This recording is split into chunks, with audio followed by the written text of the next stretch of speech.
Good morning everyone. आज हम आपकी व्याकरण का विषय विशेषण पढ़ेंगे। विशेषण के भेद क्या होते हैं, विशेषण का अर्थ क्या होता है, इन्हें मूल रूप से समझेंगे और समझने का प्रयास करेंगे। तो चलिए इसे पढ़ते हैं। सबसे पहले विशेषण। विशेषण यानी संज्ञा या सर्वनाम उनकी विशेषता बताता है। संज्ञा यानी नाउन, सर्वनाम यानी प्रोनाउन। तो जो संज्ञा है यानी जो भी चीज़ें हैं हमारे आसपास जिनकी भी अपने नाम हैं, जो हमें अपने नाम से उनकी पहचान कराते हैं, उन्हें संज्ञा कहते हैं। और सर्वनाम जिन्हें हम संज्ञा के स्थान पर यूज़ करते हैं, इस्तेमाल करते हैं। जैसे मैंने बोला कि मोहन कहाँ है, और मैंने बोला या मैंने कहा कि वह कहाँ है, उस लड़के का नाम क्या है। तो इस तरह मैंने संज्ञा के स्थान पर वह उस इन शब्दों का प्रयोग किया, उसे सर्वनाम कहते हैं। तो जो शब्द संज्ञा या सर्वनाम की विशेषता बताएं, क्वालिटीज़ बताएं, उन्हें विशेषण कहते हैं। तो आप देख रहे हैं, इंद्रधनुषी छटा दिखाता, सुरम्य प्रताप हमसे दूर था, फिर भी उसके शीतल जल का अनुभव हमें हो रहा था। सामने ढलते सूरज, परछाइयों की लंबी कतारें, असंख्य दर्शक इस सुंदर जलधारा का आनंद ले रहे थे। तो इस अनुच्छेद में जो भी हमने पढ़ा, आप देख रहे हैं कि इसमें कुछ कुछ क्वालिटीज़ हैं, विशेषताएं बताई गई हैं। इंद्रधनुषी यानी इंद्रधनुष 7 रंगों वाला। सुरम्य यानी विख्यात, सूर्य और उदय होने वाला। शीतल यानी ठंडा, जो होता है ठंडा जल, शीतल जल बहता हुआ। ढलते सूरज यानी ढल रहा है सूरज, तो क्वालिटी बता रहा है उसकी। लंबा, कोई लंबा है, लंबी कतारें। असंख्य यानी जिनकी संख्या नहीं की जा सकती, जिन्हें गिना नहीं जा सकता। सुंदर जलधारा, तो सुंदर हो गई विशेषता। इस अनुच्छेद में इंद्रधनुषी, सुरम्य, शीतल, ढलता, लंबी या असंख्य सुंदर शब्द, ये जितनी भी चीज़ें हैं ये विशेषता बता रहे हैं। किसकी? जैसे इंद्रधनुष जो है वो छटा की बता रहा है। शीतल जो है वो जल की विशेषता बता रहा है कि जल केवल केवल पानी ही नहीं है, वो ठंडा पानी है, तो ठंडा पानी उसकी विशेषता है। अगर कतारों की बात कर रहे हैं तो कतारें केवल कतारों की बात नहीं है लंबी लंबी, उसमें कि लंबी कतारें हैं, ये मेंशन किया है। जलधारा की बात हो रही है कि जो जल बह रहा है, वहाँ से बहते हुए जल को बताया है कि वो बहुत सुंदर लग रहा है। तो ये सारी विशेषताएं हैं। आगे आप देख रहे हैं कि विशेषण शब्द की विशेषता बताई जाए उसे विशेष्य कहते हैं। जब विशेषण शब्द की विशेषता बताई जाती है तो उसे क्या कहते हैं? विशेष्य। तो निम्नलिखित वाक्यों को ध्यान से पढ़िए। काला घोड़ा तेज भागता है, 50 आदमी पकड़े गए। काला घोड़ा यानी घोड़ा जो था वो काला था, ये हो गया विशेषण। तो मेरी गाय है वो अधिक दूध देती है, तो अधिक दूध यानी बहुत अधिक दूध देती है, तो ये विशेषता बताई जा रही है। उसकी जो साड़ी है वो बनारसी है, तो बनारसी साड़ी यानी साड़ी तो है लेकिन कहाँ की है, उसकी विशेषता क्या है कि वो बनारसी साड़ी है, बनारस की साड़ी है। इसी तरह इन वाक्यों के आधार पर निम्न प्रश्नों के उत्तर दीजिए। कैसा घोड़ा है? तेज भागता है, काला है। कितने आदमी हैं? पकड़े गए, 50 आदमी, 50 विशेषता। साड़ी कैसी है? बनारसी है, बनारसी उसकी विशेषता है। कैसे, कितने, कितना, कैसी, कब आदि शब्दों से प्रश्न पूछने पर जो उत्तर मिलते हैं वो विशेषण कहलाते हैं। तो जो भी हमने प्रश्न पूछा, यह कैसी चीज़ है, उसका क्या है, कि अगर हम पूछें कि दूध का दाम कितना है, कि वह लड़का कैसा है, वह लड़का पढ़ाई में कैसा है, तो हम कहेंगे बहुत अच्छा है। अगर हम कहेंगे कि उसकी ऊंचाई कितनी है, तो हम बोलेंगे कि नाटा है, लंबा है। इस तरह से ही हम उस सामने वाले की विशेषता बता रहे हैं। तो अब आप देख रहे हैं कि विशेषण शब्द यानी संज्ञा सर्वनाम के गुण, दोष, संख्या, मात्रा आदि के बारे में बताते हैं। तो विशेषण यानी विशेषता बताना, वो किसी भी सर्वनाम या संज्ञा के गुण दोष बताता है।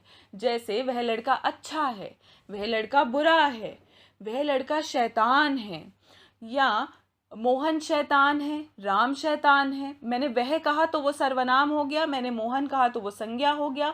और जब मैंने क्वालिटी बताई उसकी, मैंने उसकी विशेषता बताई कि वह नटखट है, वह लंबा है, उसका रंग गोरा है, या संख्या बताई मैंने। जैसे मैंने आपसे बोला कि 2 लीटर दूध चाहिए, तो दूध नहीं बोला। अगर मैं बोलती दूध चाहिए तो सामने वाला पूछता कितने लीटर, तो 2 लीटर उसकी विशेषता हो गई। तो विशेषण के भेद 4 भेद हैं: गुणवाचक, संख्यावाचक, परिमाणवाचक और सार्वनामिक।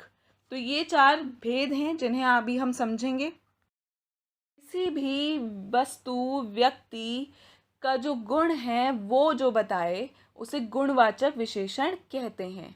गुण, दोष, आकार, स्थान, रंग, काला, दशा या काल, जैसे कि हम भूतकाल की बात कर रहे हैं, कल आना, अभी कौन सा बीता हुआ दिन, तो तुम परसों आना। या तुम, अगर हम देखें, अगर हम बात करते हैं कि दिन में सूरज उगता है, रात में जो है चांद उगता है। तो इस तरह से कि चांद का रात को आना, सूरज का सुबह आना, तो ये काल और दशा के बारे में बताता है। स्थान, अलग अलग स्थानों की विशेषताएं होती हैं। जैसे आप जयपुर को पिंक सिटी कहते हैं, तो वो उसकी विशेषता है। जैसे आप देख सकते हैं, आकर्षक रूप, लंबा तगड़ा डील डॉल, विलक्षण मेघ शक्ति, ललित कंठ, लुभावनी आंखें। इसी के साथ साथ आप देख सकते हैं लंबी उंगलियां। तो ये जितनी भी हैं ये सारी क्वालिटीज़ हैं। तो आप देखिए कि वाक्यों में आए हुए सभी रंगीन शब्द निराला के गुण, आकार, रंग, दशा आदि का बोध कराते हैं।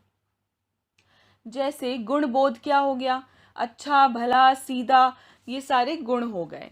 अगर हम दोष की बात करते हैं तो दुष्ट, क्रूर, पापी, अभिमानी या अहंकारी, ये सारे दोष हो गए। ये भी विशेषता ही बता रहे हैं। जैसे आकार, लंबा, चौड़ा, गोल, ठीक है, ये सारे आकार हो गए। रंग बोधक, लाल, पीला, हरा, की हरी घास होती है, पीले फल होते हैं। और इसी तरह अलग अलग आप ये बता सकते हैं, जैसे ऊंचा, नीचा, विदेशी, बनारसी, भारतीय, नया, पुराना, आधुनिक, प्राचीन, सूखा, गीला, दुबला, मोटा, पूर्वी, पश्चिमी, भीतरी, कोमल, कठोर, खुरदरा, मीठा, खट्टा, नमकीन, मधुर, कर्कश, सुगंधित। ये सारे शब्द जो हैं वो किसी ना किसी व्यक्ति के या वस्तु के गुण, दोष, आकार, स्थान, रंग, काल या दशा को बताते हैं। तो ये हो गया गुणवाचक विशेषण। भेद है संख्यावाचक विशेषण। संख्या यानी, संख्या से आप सभी को समझ में आ रहा है कि नंबर्स की बात हो रही है। तो जो भी विशेषण संख्या का बोध कराए, यानी संख्या या नंबर्स का बोध कराए, उसे संख्यावाचक विशेषण कहते हैं। सरकारी अस्पताल में एक डॉक्टर आए, वे बोले 2 खुराक दीजिए, दर्द गायब हो जाएगा। 3 दिन बीत गए पर दर्द में कमी ना हुई। आपने देखा इनमें संख्याओं का प्रयोग हुआ। जैसे सरकारी अस्पताल में एक डॉक्टर आए, तो एक डॉक्टर, उनकी यानी एक ही डॉक्टर आए तो एक विशेषता हो गई। कौन सी? संख्यावाचक विशेषण। 2 खुराक दीजिए, तो उन्होंने 2 खुराक दिए, 2 खुराक दी यानी 2 डोज दी दिन की, कि आपको इतनी दवाई लेनी है। और 3 दिन बीत गए, वापस वो आए, तो 3 दिन बीत गए, ये बताया जा रहा है संख्या में, नंबर्स में बताया जा रहा है कि क्या क्या हुआ। तो ये जैसे एक डॉक्टर की विशेषता है, 2 खुराक की और 3 दिन की विशेषता है। देख रहे हैं कि संख्यावाचक जो विशेषण है उसके 2 भेद होते हैं। निश्चित संख्यावाचक, जिसमें हमें बता दिया जाता है कि 1 है, 2 है, 4 है, 5 है, कितनी संख्या है, ये हमें पता चल जाता है। ठीक है, जैसे 2, 4, 10, 100, पतला, दूसरा, तीसरा, चौथा, 2 गुना, तिगुना, या दोनों, तीनों, पांचों, 1, 1, 2, 2, ये सारी हमें पता चल जाती है। आप अपने सामने चित्र में देख रहे हैं 4 आम, 2 गुड़िया। तो इससे हमें निश्चित यानी पूरी रूप से, पूरी तरह पता चल रहा है कि कितनी संख्या की बात हो रही है। 2 आदमी, 4 आम। तो ये हो गया निश्चित संख्यावाचक। ये संख्यावाचक के 2 भेद हैं, एक निश्चित, एक है अनिश्चित। तो निश्चित में यानी जब हम पूरी तरह हमें पता चल जाता है, हमें नंबर्स के माध्यम से हमें पूरी जानकारी हो जाती है, उसे निश्चित संख्यावाचक भेद कहते हैं। रहे हैं दूसरा अनिश्चित संख्यावाचक, यानी जिसमें निश्चित कुछ नहीं है, कुछ बताया नहीं जा रहा है। कुछ बच्चे, थोड़े चित्र, सब लड़कियां।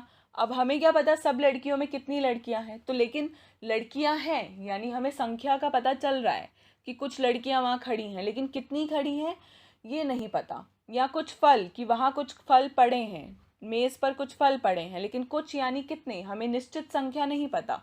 तो इसलिए ये संख्या, जो संख्यावाचक के दूसरे भेद का नाम है अनिश्चितवाचक संख्यावाचक। यानी अनिश्चित संख्यावाचक हो गया जहाँ हमें पूर्ण रूप से कोई जानकारी नहीं होती, हमें पूरी तरह नहीं पता होता कि कौन सी चीज़ कितनी है। जैसे कुछ फल, तो हमें नहीं पता वो कुछ फल कितने फल हैं।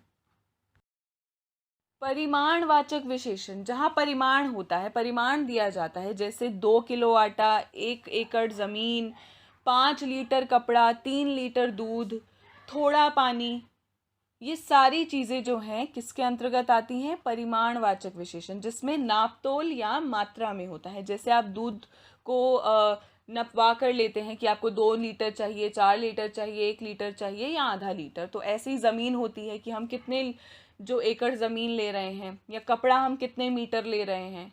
तो ये जो सारी चीज़ें हैं जिसे नापा तोला जाता है, जैसे चावल ले रहे हैं आप, तो चावल कितने किलो चावल चाहिए आपको, तो ये जो नाप तोल वाली चीज़ें हैं वो प्रमाणवाचक विशेषण में आती हैं। आप देख रहे हैं कि निश्चित परिमाणवाचक, तो अब निश्चित है और अनिश्चित है। अभी हमने संख्या में पढ़ा था कि संख्यावाचक जो है उसमें निश्चित और अनिश्चित होता है, जिसमें हमें संख्या का बोध होता है और एक में हमें संख्या का बोध नहीं होता है। परिमाण में भी यही है कि एक में हमें मात्रा और नापतोल का पता चल रहा है और दूसरे में नहीं पता चलता है। जैसे निश्चित में 2 किलो आटा दे दो या 1 लीटर दूध दे दो, तो हमें पता है कि हमें कितना चाहिए। लेकिन अगर हम अनिश्चित की बात करते हैं तो कुछ अन्न या थोड़ी सी दाल दे दो, थोड़ा सा पानी दे दो, तो थोड़ा सा यानी कितना, तो अनिश्चित परिमाण है। तो इसीलिए ये अनिश्चित परिमाणवाचक हो गया, और हो गया जिसमें हमें पूर्ण रूप से पता चल जाए नापतोल का, वो हो गया निश्चित परिमाणवाचक। आपका चौथा भेद है विशेषण का सार्वनामिक विशेषण। इसमें क्या होता है, जो सर्वनाम के विशेष रूप में बताया जाता है, यानी जो सर्वनाम विशेषण के रूप में प्रयुक्त होते हैं उसे सार्वनामिक विशेषण कहते हैं। जैसे वह लड़का प्रथम आया, यह तोता बोलता है, तो यह वह, ये सारी चीज़ें जो हैं वो किसके अंतर्गत आती हैं, सार्वनामिक विशेषण के अंतर्गत। जैसे यहाँ वह, यह संज्ञा के साथ आए हैं और संज्ञा की विशेषता बता रहे हैं। जैसे यह तोता, तोता जो है वो संज्ञा है और संज्ञा के साथ ये शब्द प्रयोग हुआ है, तो इसलिए ये हो गया सार्वनामिक विशेषण। तो ऐसे ही आपने देखा वह लड़का प्रथम आया, तो लड़का यानी संज्ञा और वह हो गया सर्वनाम। तो संज्ञा से जो पहले आकर उसकी विशेषता बताता है उसे हम सार्वनामिक विशेषण कहते हैं। यदि किसी सर्वनाम के बाद कोई संज्ञा प्रयुक्त हो और उसे सर्वनाम उसी संज्ञा के लिए आया हो तो सार्वनामिक विशेषण कहा जाता है। जैसे आपने देखा, अभी मैं आपको बताऊंगी इसके कुछ उदाहरण, आप समझेंगे। जैसे आपने देखा कि वह पेड़ बहुत सुंदर है, अब वह पेड़, पेड़ यानी संज्ञा और वह जो है वो हो गया सर्वनाम, तो सार्वनामिक विशेषता यानी वो पेड़ की विशेषता बता रहा है। तो अभी आपने चारों भेद समझे विशेषण के और विशेषण को समझा। तो ये एक एक्सरसाइज है आपके सामने, अभ्यास कार्य। आप देख सकते हैं उसमें कि प्रेमचंद महानतम उपन्यासकार थे, तो महानतम उनकी विशेषता है। इसी तरह आप देख सकते हैं रेशमी कलम से भाग्य लेख लिखने वाले, तो रेशमी कलम, तो रेशमी कलम है वो, ये विशेषता हुई। और शर्मा जी बहुत दिन बाद मिले, कितने दिन बाद ये नहीं बताया गया, बहुत दिन बाद, तो ये संख्यावाचक विशेषण के अंतर्गत आएगा। तो इसी तरह आपको समझना होता है विशेषण को और उसको जांचना होता है कि ये कौन से विशेषण के भेद के अंतर्गत आएगा। हमने आज कौन कौन से पढ़े। आज हमने विशेषण क्या होता है, जो संज्ञा और सर्वनाम शब्दों की विशेषता बताए, इसी के साथ गुणवाचक, परिमाण, संख्या और सार्वनामिक जो है विशेषण उसे समझा।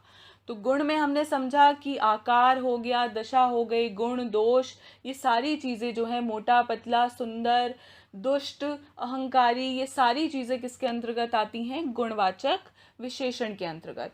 संख्या के अंदर कोई नंबर्स होते हैं, जैसे एक डॉक्टर, दो मालिक या दो अध्यापिकाएं, तो हमें समझ में आ रहा है संख्या का। परिमाण यानी 2 लीटर दूध दे दो, अब इसमें भी निश्चित और अनिश्चित के बारे में समझा हमने।